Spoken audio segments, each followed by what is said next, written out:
面白すぎる。大丈夫ですか？すいません、めっちゃ可愛い子入れてますよ、なんか。可愛い子。なんなの可愛い席は。くしゃみか。いつも可愛いだろ。今のなんで席そんな可愛くてガラガラで喋るんですか？おい、ふざけんな、いいだろうがガラガラみたいに言うなよお前。笑いすぎてさむせたんだけど。可愛い。何そのむせ方。いつも可愛いだろ。可愛いっすね。大丈夫ですか？なんか息切れが。マジで今引っ込みに水が入って辛い。咳してください。なんかちっちゃい時教わりました。むせた時むせないと死ぬでって言われてました。マジ？可愛い。咳が可愛いな。お前はリスナーか？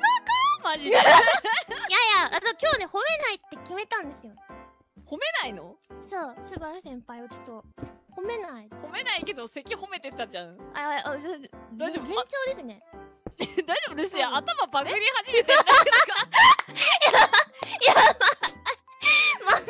大丈夫か？お前マルチタスクできないから分かるぞその気持ち。マルチタスクできないですよ。もう何を喋ってるか分からなくなるんでしょ。分かんなくなる。めっちゃ分かる。スバルもさこの前さなんか書類書かなきゃいけなくて。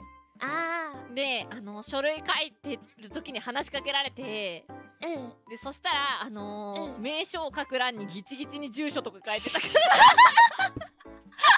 らわかるよルシアその気持ち。ねえ、わかる。そうなんですよ。そうなっちゃうの。めっちゃ辛い。